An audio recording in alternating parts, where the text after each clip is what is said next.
ఈరోజు నిజంగా కూడా ఇది ఖండిస్తున్నాం. మొత్తం పరువు తీసే విధంగా పార్లమెంట్లో లోక్సభ రాజ్యసభలో ఉన్న 141 మందిని ఇండియా అలయన్స్ కూటమి వాళ్ళందరినీ కూడా సస్పెండ్ చేయడం ఖండిస్తున్నాం. సిగ్గుచేటు అని చెప్పి అంటున్నాం.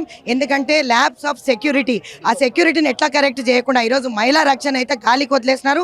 బీజేపీ రూల్డ్ స్టేట్స్లో ఎక్కడెక్కడైతే అత్యాచారాలు జరుగుతున్నాయి, యూపీలో ఎంపీలో, అవన్నీ కూడా వాళ్ళు ప్రాపర్గా కరెక్ట్ చేయలేని పరిస్థితి ఉంది అని మేము కొట్లాడుతుంటే ఈరోజు పార్లమెంట్ ఆవరణలో బీజేపీ ఎంపీకి సంబంధించిన వాళ్ళ దగ్గర నుంచి పాసులు ఇష్యూ అయినాయి.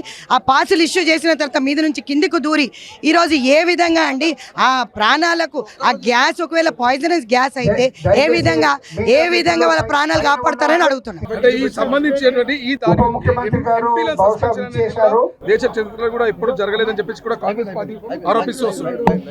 వాళ్ళు భయపడుతున్నారండి.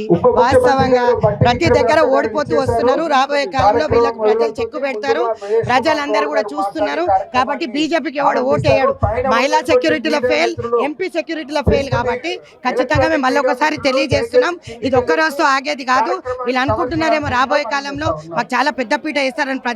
ప్రజలు బాయ్ బాయ్ చెప్పేది కేసీఆర్కి ఎట్లా బాయ్ బాయ్ చెప్పినో అట్లనే మోదీకి కూడా బాయ్ బాయ్ చెప్పినటువంటి ఎలక్షన్స్ లో 3 రాష్ట్రాల్లో కూడా బీజేపీ ప్రభుత్వం రావడం జరిగింది. సో ఈసారి మీ కాంగ్రెస్ అవకాశం ఉంటుందంటారా? 100% అవకాశం ఉంది.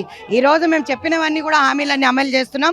6 గ్యారంటీస్ తో పాటు ప్రతి ఒక్క పేద ప్రజలతోటి కాంగ్రెస్ పార్టీ సంక్షేమం కోసం నిలబడుతుంది. కాబట్టి 100% మాకు పెద్దపీట వేస్తారు.